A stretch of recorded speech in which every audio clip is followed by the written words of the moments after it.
TheAdvocateChannel.com looks at the world through the lens of equality and inclusion. Subscribe, like, and share now. AC 24/7's Top Story Countdown continues with our producer's pick for number 3.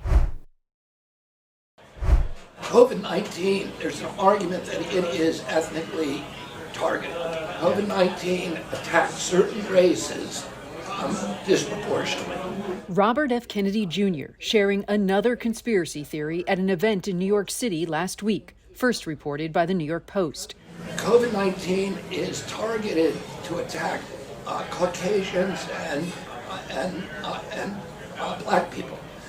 The people who are most immune are Ashkenazi Jews and Chinese. To be clear, there is absolutely zero evidence COVID was created to attack certain groups or ethnicities, and Kennedy didn't offer any studies to back up his theory. In response, the American Jewish Committee told CNN in a statement that Kennedy's assertion that COVID was genetically engineered to spare Jewish and Chinese people is deeply offensive and incredibly dangerous. The director of the Stop Asian Hate Project told the Washington Post Kennedy's comments were irresponsible and hateful.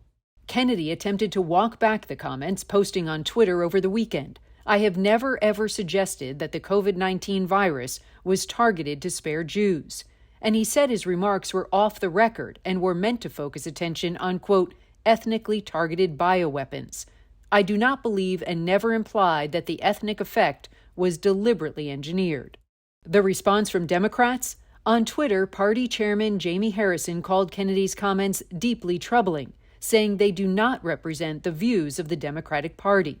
Kennedy's own sister, Kerry Kennedy, tweeted, "I strongly condemn my brother's deplorable and untruthful remarks about COVID being engineered for ethnic targeting." This was hardly the first time Kennedy has spouted misinformation. He's pushed the long-debunked claim that childhood vaccines are linked to autism.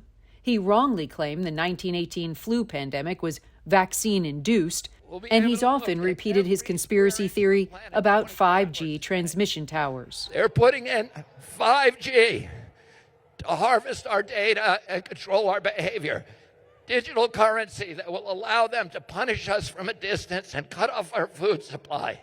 CNN's K-File recently reported that Kennedy has repeatedly shared false conspiracies that man-made chemicals in the environment could be making children gay or transgender. The capacity for these chemicals that we are just raining down on our children right now to induce these very profound sexual changes in them is something we need to be thinking about as a society. Experts told CNN's K-File that theory is completely unfounded. Kennedy's spokesperson told CNN his remarks are being mischaracterized. On the issue of guns, Kennedy has suggested increased school shootings are due to the use of antidepressants, despite the fact the scientific community has found no such link. It really started happening coterminous with the introduction of these drugs, with Prozac and the other drugs. Like the Advocate channel on Facebook for the best way to get updated stories that advocate for equality, justice, our rights, and more. AC 24/7 continues with today's top 2 pick. Well, I'm pro-life and I'm a conservative, but I really don't believe that he should hold up military promotions. In the GOP stronghold of Alabama, Senator Tommy Tuberville's months-long holds on military promotions are testing Republican support back home. Did you vote for Tommy Tuberville? I did. Yeah. Would you vote for him again, you think? Well, it's going to be, I'll have to watch and see what he does. Tuberville's opposition to the Pentagon's policy to reimburse travel for reproductive care is popular. His tactics, less so. When you start politicizing how to promote, I think we're stepping into the wrong territory. I come from a military family. My dad's retired Marine. My oldest brother's retired Navy. I'm retired Air Force. So we give ourselves to this country. His holds pit 2 cornerstones of GOP politics against each other: abortion and the military. In Alabama, abortion is illegal in the state unless the life of the mother is in danger. In Huntsville, the military is the backbone of the economy, and Tuberville's holds are already having an immediate impact at Redstone Arsenal. Someone advised him that this was a good idea, And it is impacting our services. It's impacting our nation. It's impacting Alabama. He needs to step back now and say, I understand the implications, and we need to go forward. And we need to get these people in the right positions because it's a huge domino all the way down. For military families, the impact is personal. I can't figure out what his reasoning would be to essentially punish people that have no dog in the fight for his own agenda. I just retired from the Army in March. I served 20 years, so yeah, it kind of rings close to home for me. And uncertainty for the top brass trickles down.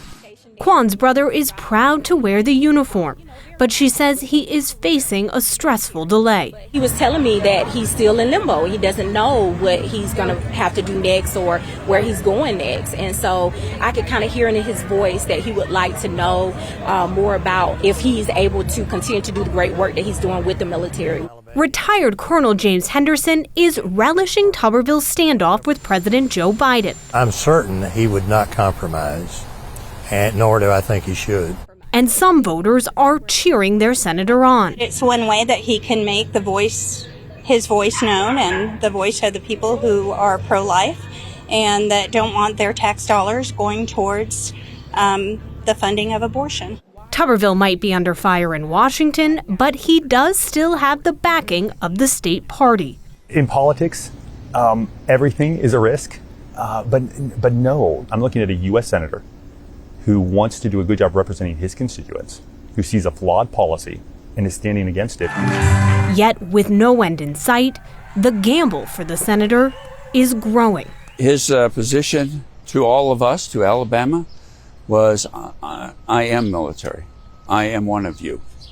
This flies right in the face of that.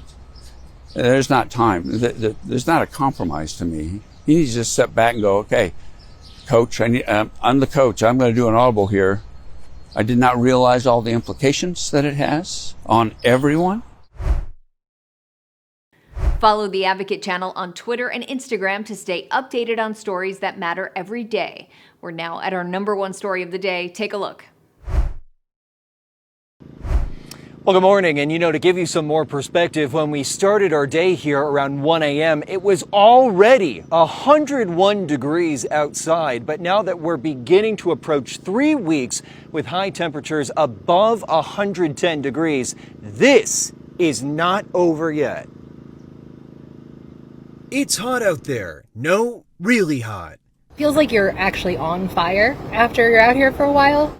Over 65 million people across the U.S. are under heat alerts in 14 states Tuesday, spanning from coast to coast. In Phoenix, Arizona, residents have endured 18 consecutive days at 110 degrees or higher. The record for the longest streak is expected to be broken today, and the high temperatures will continue. In Buckeye, the heat is being blamed for the death of a man who was walking to a fire station after his bike got a flat tire over the weekend. In this case, the temperatures caught up with him. Dangerously high temperatures being recorded across the region. El Paso, Texas reached 100 degrees for the 32nd straight day, with the National Weather Service tweeting there's, quote, no end in sight. The state's electrical grid is feeling the strain from the record demand, but holding up thanks to additional resources. So we're seeing energy storage and solar power really playing a much more dramatic role than they were playing even just a couple of short years ago. Now, keeping cool and staying out of the scorching sun should be the priority. And it's nearly impossible for you to be outside, especially in an unshaded place right now, and keep up with the amount of fluids that you could drink. Ideally, you'd be in the air conditioner or get misters on you. And the heat streak is also taking a toll on firefighters, with the city of Phoenix reporting that roughly 8 and 10 calls on the part of firefighters are not fires, but rather medical emergencies, people falling, or I should say succumbing to heat exhaustion. That's the latest reporting here in Phoenix. I'm Mike Valerio.